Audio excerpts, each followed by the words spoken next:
Professor Farida is a very distinguished academic. Before we talk about her expertise as a professor of medicine in oral medicine, she has done a lot of work towards the community. She has managed to transform the, if you like, young generations from lots of backgrounds to coming to medical schools. She has done lots of work in Africa, trying to help communities in Africa to benefit from the knowledge across the whole world. And there's so many awards and distinguished in her list. I will only mention two because I think for me they're very important. One of them, she was awarded the OBE by the Queen, which is a prestigious award the Queen will award to people who have made outstanding contribution to the community. And secondly, I think she also was listed in the Guardians in 2013 and one of the most influential women in the United Kingdom, Muslim women. I know she's very humble. She doesn't normally want to, she will feel, I don't know what to want to say, but this is a little of what she has achieved, lots of prizes and awards. So I hope all those who are following us from all over the world to connect with Farida, because she always an outward looking person, wanted to really engage with global problems. So Farida, sorry I embarrassed you, but you can go. This one's here. Want to put it on? Oh, yeah. Okay, great. Hello, good afternoon, good morning, and good evening to everyone. My name is Farida Fortune, and I'm actually interested in what happens in local communities and how local communities then invigorate what happens on a national and then on a global scale. Okay, so we're always trying the SDGs, and everyone was talking of them today. And I'm not sure, with 7 years to go, that most countries will be able to deliver on the national targets. This is because it's a major challenge in Africa. The money that countries get from the UN and funding, about half to 3/4 of those go on debt, and that's national debt. So if someone comes in and you have a fire or you have a flood, they always appear to give money, but that money comes with interest and a payback. So countries are always on the back foot. The rest of the money goes on natural disasters. So there's very little to go around that will actually fund projects that will make a difference. And I think more people will fail this time around than with the Millennium Goals.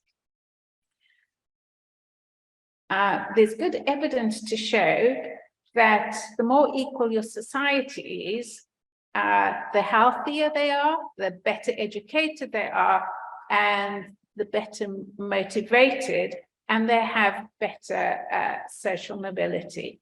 However, the problem comes with poverty, food insecurity, inequality, gender, age, disability, religion, where you live, what resources you have, and then we have climate change and natural disasters.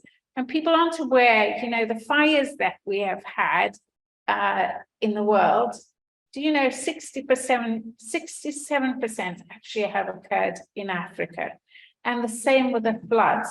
And if you take Africa and it has its normal size on the map, it's much bigger than Europe. So a large section of the world has had effects of disasters and migration on health, education, safe water, and food. But we know that both education and health can empower, motivate, as well as build resilience. And I would say that African children have the best resilience. And I will show you these two young boys who I've shown before. And you can see, if I can do this, is build a pool table to exact measurement, right? And can you see it's a bit of leftovers of bits of scraps of wood, of matchboxes, of things that then make the board, and a bit of iron actually for a cube. You can do this. What can this child do if they've had better food, if they've had clean water, and they're healthy?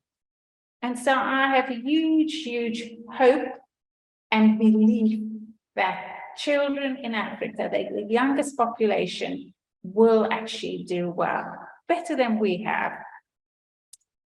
So going forward for the SDGs, you need to answer these questions about inequality around things like finance, social, gender, age, etc.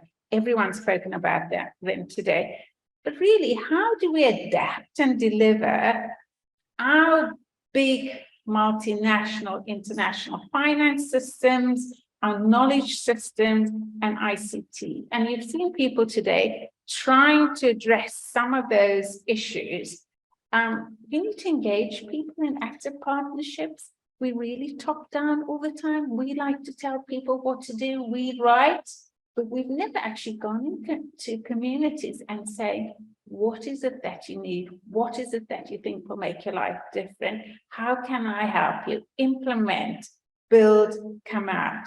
We need to build capacity to have much better data collection, much better analysis, and much better ways of disaggregating data. Data is a powerful tool. You've noticed with COVID and everything else, people always use data. You always will be at the back foot with data. If somebody says, this is true, this is what it is, if you don't know the data yourself. So really important to do that. Okay, so where did we work? So I work with WASTI. I also work with GCAN. I work with groups of like-minded individuals, okay, to enable delivery of solutions in education and health and enhance data security. And I'm not going to show you any of the projects that we've done, but we've done both large projects, complex projects, small projects around this, our ideal. We work anywhere. Most of the work has been in the Middle East and Africa, and the work's been very, very diverse. So it could be education, it could be healthcare, it could help transient groups of people adjust to their new environments.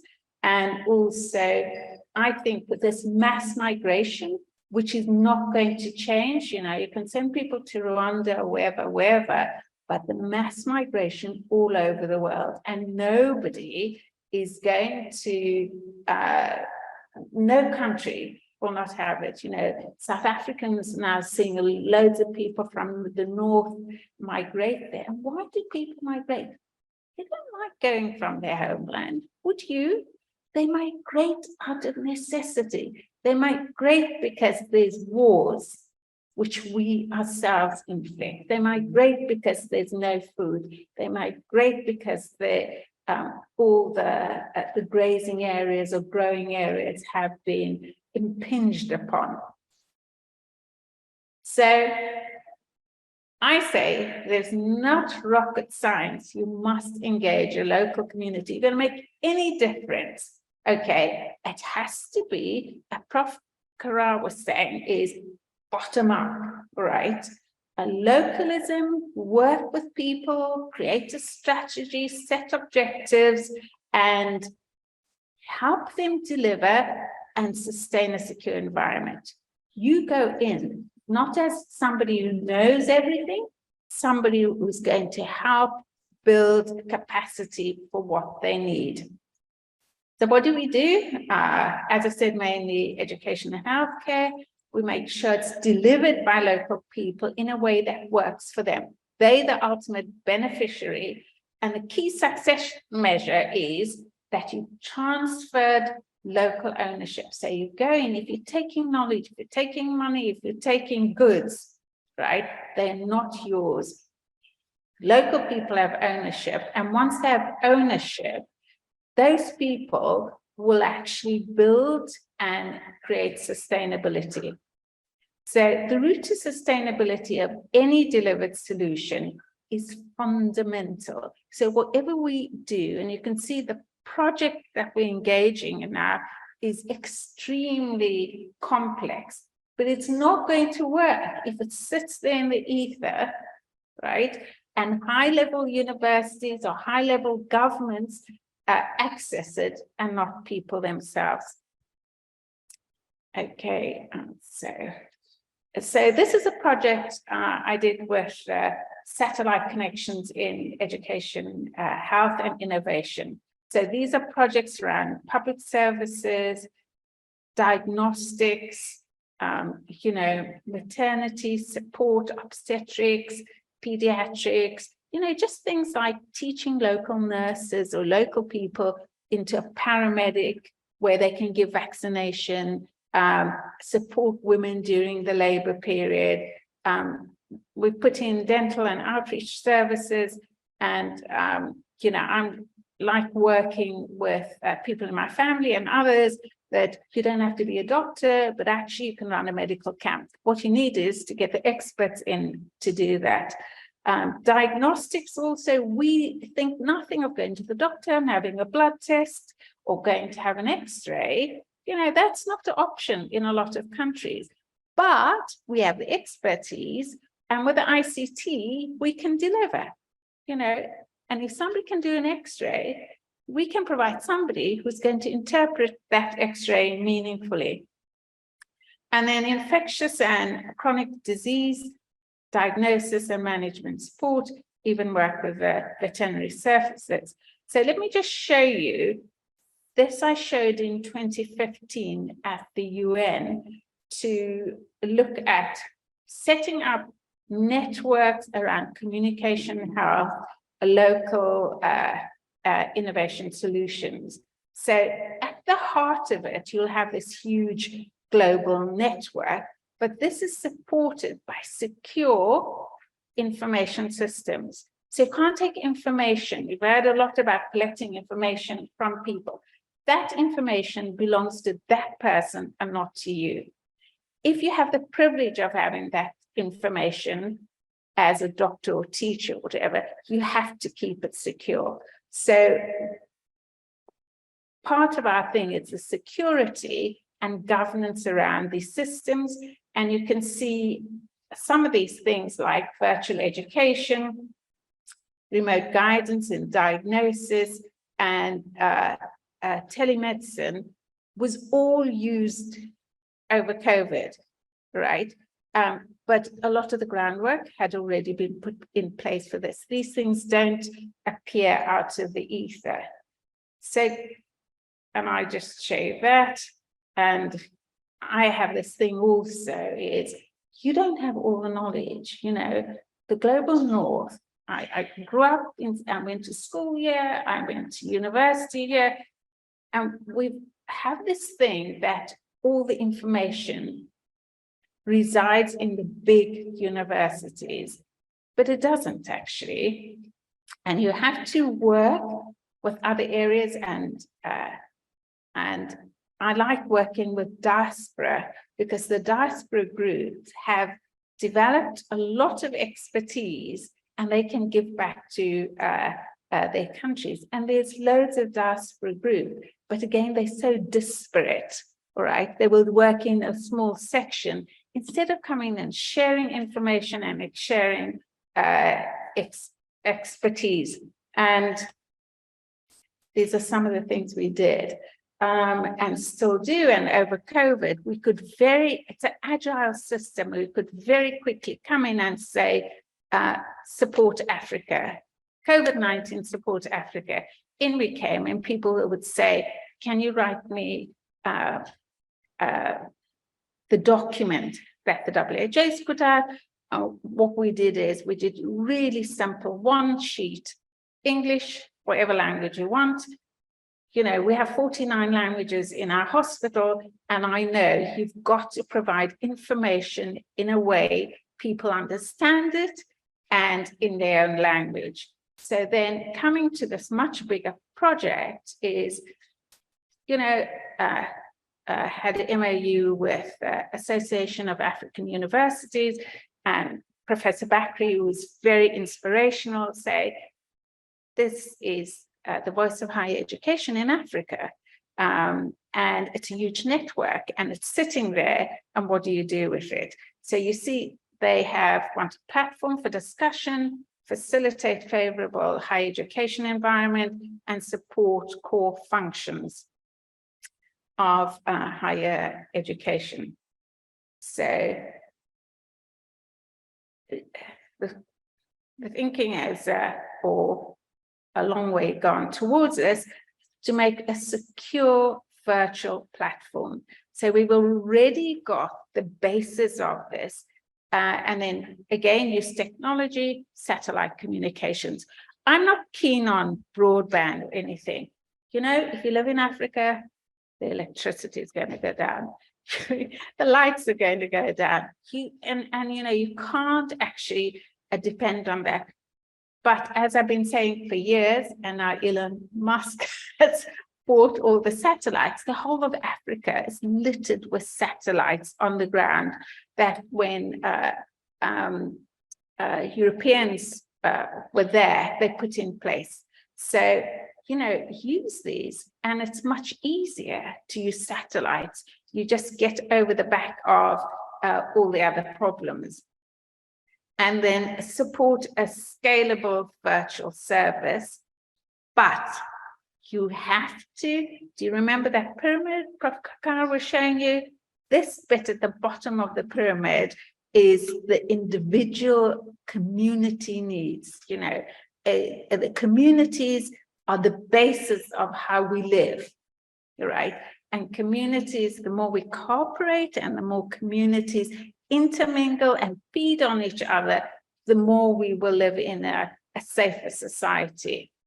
So this is the model, and it's just been expanded from what we've already have. Is you have your major platform would be the Association of African Universities, okay, where somewhere above that will set the central database.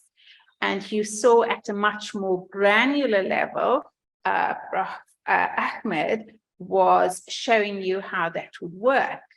But this is on a higher level, so you can see it doesn't matter if you are in Kenya at the bottom, or if you in Uganda, or you in Ethiopia, right? You can have your own secure database where everyone in your country, whether that's health, education, business, innovation, all sit on your own platform. But every country can have that as well. And when you have these IT systems, it's very easily scalable. But then what you could do, you can also on your own work right down to the local level, and that feeds back into it as well. But more importantly, you start getting an area and a communication platform that is African, right? You've got to, your local community, think differently of you sitting at university. You've got to be engaging everyone. And so what this will do will enable that database to go and feed into the local community if they want. So if you have a health worker or somebody going to go and deliver medication, or somebody trying to make medication, all right, somebody perhaps in Morocco or Nigeria, who's very good at public health, can feed in to somewhere like Mozambique, where they might not have any, or that there was this huge, you remember the tidal waves that came and swept over Maputo. Those people needed help. Now, if you had a much better satellite connection system, help could have come from everywhere, not just from the local area. So I have, after seeing that what we did in 2015, by 2021, almost all of those things were in place. I feel that as long as you keep it simple, keep it focused, don't reinvent a wheel, everyone has something to offer, share your learning expertise and your successes and failures. We have lots of failures, which we don't talk about, but it's good to do that. And you can, you know, within your communities, you can talk at a whole load of different levels about this. And the strategic focus has to always allow the grassroots innovation to be capitalized on, okay, by the wider community. Collaborative scaling, make it bigger, make it smaller.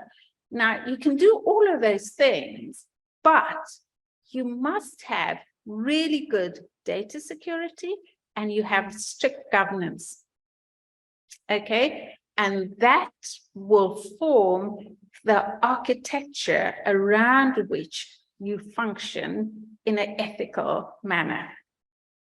So I think people in Africa are resilient. I think people in Africa have a lot to offer. I mean, it just is like, it's 70,000 natural herbal products. Have we ever analyzed them? Right? We know, all of us know, that there are things locally that work. And it isn't hocus pocus, but actually, if we've got a good system, you can analyze and see what they are. When I was a little girl, the Americans used to be sweeping Africa looking for traditional recipes. And I know at least one drug that was developed from a berry that women took if they were overdue at pregnancy. They'd go down to the river, they'd take this berry, it would make an easy birth. And now it's used, it's been formulated. I mean, everything, even aspirin. So we have, and Africa has all of those things. We need to learn to look up and use it. Africa was and will always be there. I am certain of its powerful renewal. This is a picture taken of a rock art near where I live, which is all Precambrian, right? So it's Precambrian. Like, isn't that amazing? Are you going to tell me that the person who did that is primitive? No, we have lost knowledge, and it's time that we find it and renew it. And as I say, all of this will go into a much bigger system, which Prof. Allam has been talking about, but this is actually a much more simplified and on a level that is workable. I thank you for listening.